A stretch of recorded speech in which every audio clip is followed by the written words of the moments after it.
During the past 2.5 months when we do the testing, we have found that the signaling software instability, and then we encountered 33 error and glitches during rigorous testing cycle, which mainly are software related. We do have some of it is hardware related by the CRRC as well. A specific issue like the train failed to dock accurately at the station platforms, the train unable to depart from the station platforms that require interventions from the OCCs, or train though unable to open automatically and require OCC interventions. The above glitches happen once in a while only, when the train had accumulated maybe more than 1,000 kilometers or sometimes even more than 2,000 kilometers. But these glitches will require a particular train mileage to be reset zero for the FFR. That means if this glitch happens, that train under the fault-free run testing had to reset zero and we rerun that again. Therefore, the signal software at the moment is still quite unstable and require further enhancement to meet the operation reliability standards. As for today's, we have completed the first golden train, then achieved the 4,000 kilometers requirements. An additional 3 trains also have achieved 3,000 kilometers and reflecting the steady progress in meeting the regulator mileage standard and overall the fleet readiness. Authority have prioritized the stress testing in order to have a safe and reliable rail system. And we have enhanced the testing scope. The tests will now be conducted with a higher intensity over a longer periods. And this include more stringent inspections of all LRT3 systems, including safety feature and individual trains functionalities. The objective is to identify this potential issue early and prevent any failure after the system is open to public. Because if, let's say, the train door not open at the platform, that card, it's quite inconvenient to the public when it open the things, even though it happens once in a while. That's why all these things we try to flush it out during all this rigorous testing at this moment. So, dengan ini kami ingin mengesahkan bahawa berdasarkan kemas kini sebentar tadi, memang pasti atau jelas yang laluan Shah Alam tidak akan dibuka pada tahun ini. Adalah penting untuk kami tegaskan bahawa pihak Prasarana telah mengambil tindakan sewajarnya dan melaksanakan langkah remedi seperti yang diperuntukkan dalam kontrak bagi memastikan pematuhan dan accountability dalam pelaksanaan projek sentiasa terpelihara. Penetapan tarikh pembukaan laluan ini adalah tertakluk kepada hasil keputusan testing and commissioning sebagaimana yang telah dijelaskan oleh Mr. Patrick just now. Namun demikian, kami komited untuk memberikan kemaskini status secara berkala. Kami akan menjemput rakan-rakan belia media untuk satu lagi sesi taklimat pada pertengahan bulan Januari 2026. What we are doing now when we do the testing for the software itself, I think it requires us to run a long period of time, long period of kilometers of mileage for the train itself in order for us to identify what is the problem with itself. But a lot of times when we just run, let's say 100 kilometers or 200 kilometers, we encounter there's no problems with it. There's no issue, the door can open, it can stop accurately like that. But when we do this for 2,000 kilometers, especially the golden train of 4,000 kilometers itself, then it may happen once when we reach 2,000 kilometers, like the door don't open, it don't stop accurately like that. This is all these minor glitches in the software parts that had to be identified and had to be done, that resolved by issuing the software patch itself in order to address this matter.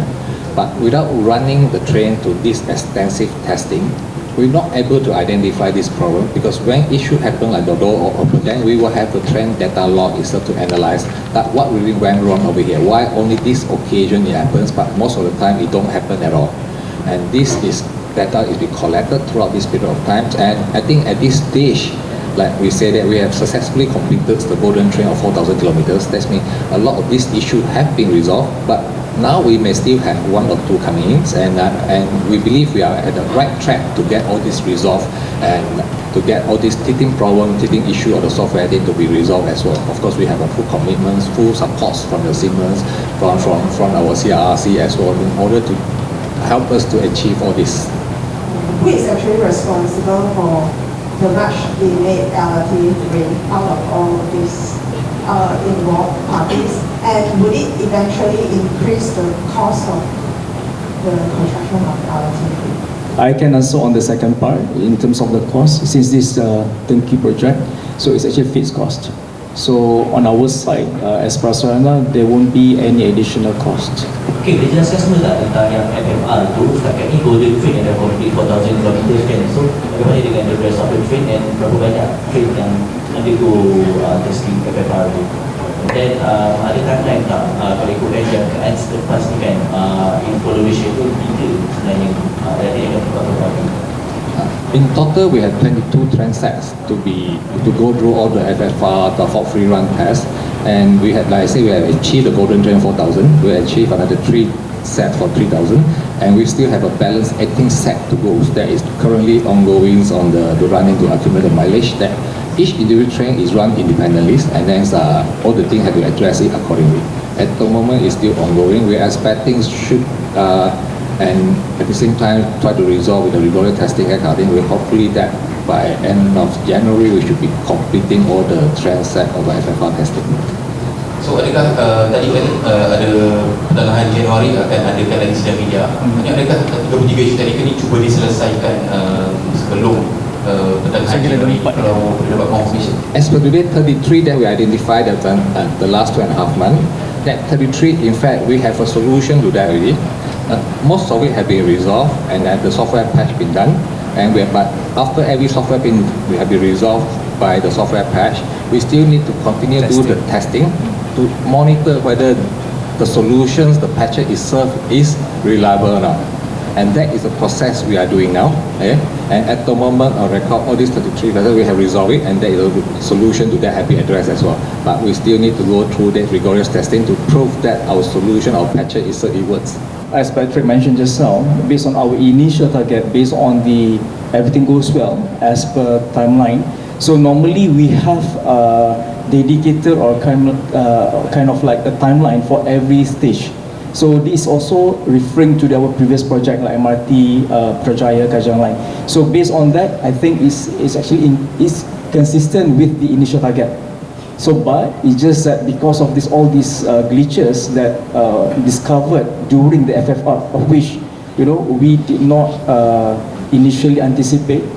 So hence the initial readiness visit has been postponed to a later date.